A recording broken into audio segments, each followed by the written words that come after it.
We're going to do some science together. We are in chapter 10 of our new book, and the new chapter is titled Matter. M-A-T-T-E-R, Matter. So I want you to focus in on the pretty hot air balloons. Do you see all those pretty colors and the people riding way up in the sky? The title is called How Matter Changes. Okay, so in your activity book, you're on page 121 of your book. That looks like this.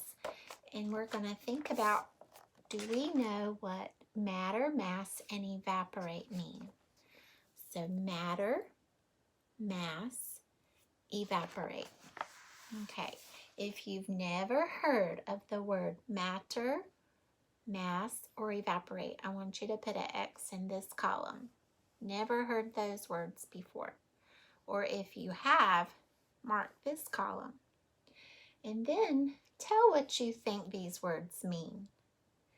And answer the question, how does a solid change when it is heated? How does a solid change when it is heated? Think of a candle. The wax is called a solid. And when you heat it up, what happens? Okay, it liquefies. It turns to liquid. So if I take a solid candle and I light the wick and it burns, you're going to see liquid puddling up. Okay, all of that has to do with matter. Now, let me show you a picture of the scientist, and he's filling up this big cup, and he's maybe heating something. Okay, so he is making a change. And so we're going to talk about matter. It says, look around you. Everything you see is made of matter. Matter is anything that has mass and takes up space. Now notice how the word matter is in dark black bolded print. It's a special word because it's been darkened. So whenever you are reading informational text, you're reading to learn something new, and you come across a word that has been darkened, you need to make a note. That word is important. It should stand out to you. So matter is defined as anything that has mass and takes up space. So I want you to touch your clothes. The clothes you wear are made of matter. If you're using a pencil, or you're in this case a marker, the pencil, the marker you use is made of matter. Now think of being thirsty. The water you drink, the water you drink is made of matter. Can you take a deep breath? The air you breathe is made of matter. We've been talking about this year the sun and the planets of our universe. They are made of matter too. When we work with God's world, we work with matter.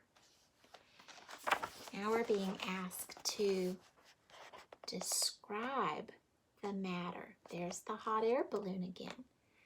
Notice the boy and the girl at the beach today. The little boy is building a sandcastle. The girl is putting shells in her bucket. But notice how the water is starting to drip out of the bucket. Let's find out what this has to do with matter. Matter has mass. So here's another one of our dark black bolded words again. Mass is the amount of matter in an object. The amount of matter in an object. You can measure mass with a balance. So think about a balance. When the object is heavy, it goes to the bottom of the balance. When the object is light, it rises to the top of the balance, showing you which is heavier, which is lighter. Okay? So a heavier object contains more matter. It has more mass than a lighter object does. So picture a basketball and a beach ball. They're the same size, aren't they? Roughly. They're both shaped like a sphere.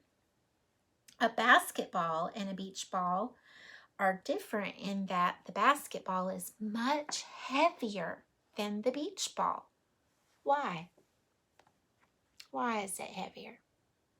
I told you they were about the same size, but what about the weight? So the mass, the weight of the basketball is heavier because of the material that the basketball is made of. The basketball is made of more material. The material has more mass. Now, matter also takes up space. When a bucket, as we saw in the picture, is filled with water, there is no room for other matter, such as shells. See? She keeps trying to put a shell in her bucket of water, but there's no more room. So if you drop shells into the bucket, the water will start to flow over the edge. The water and the shells are both matter. They both take up space. In order to use matter in better ways, you must understand it. So today we're going to focus on the forms of matter.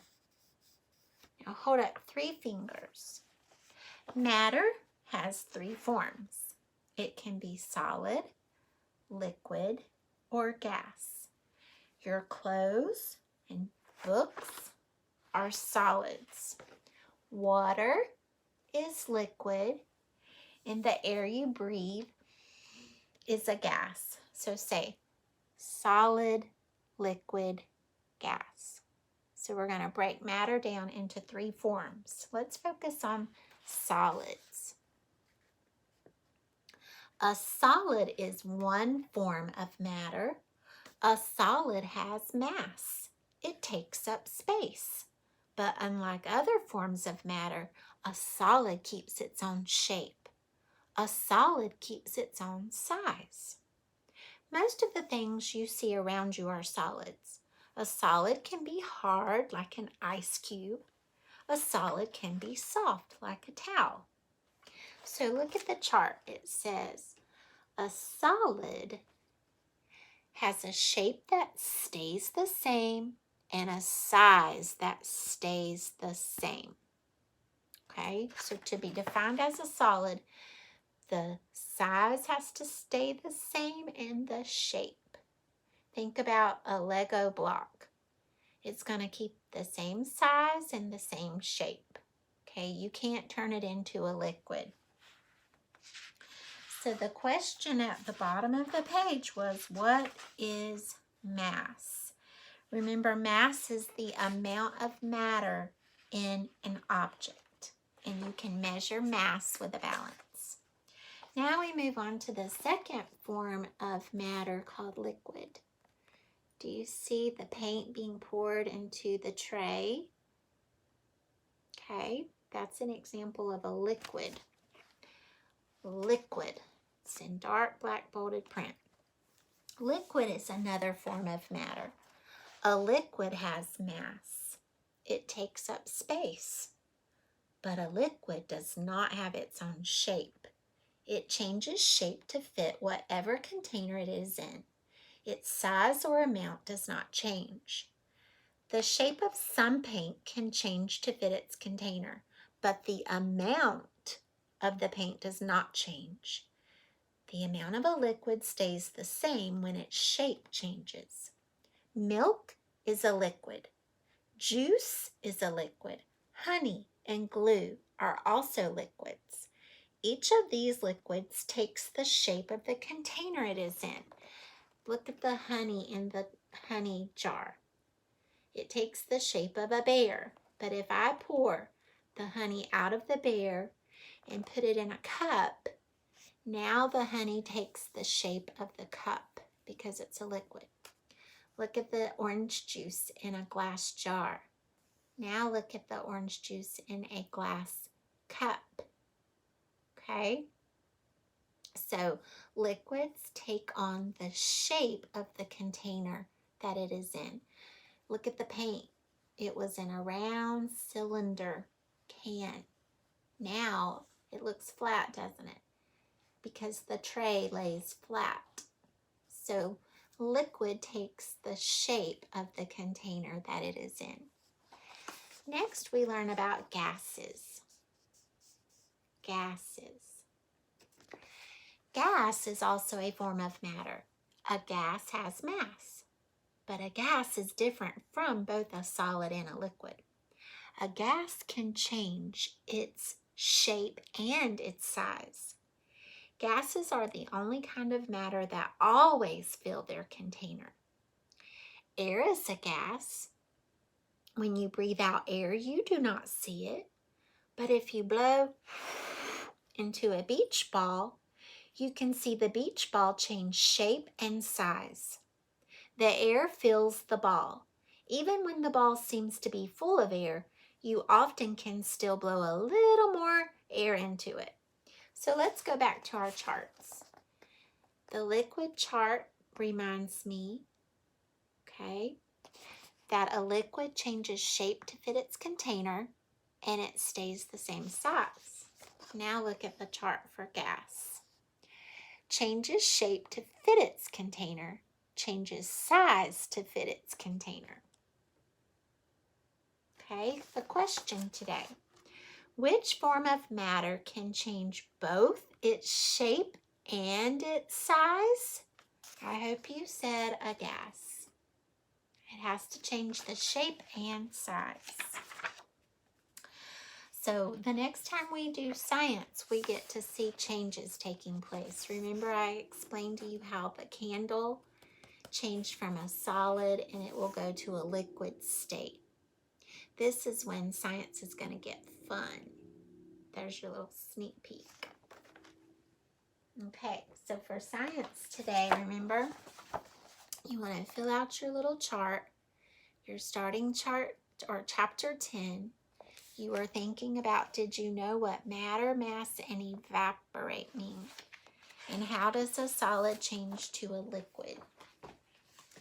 So before we say goodbye, let me see if there is anything else I want to ask you about.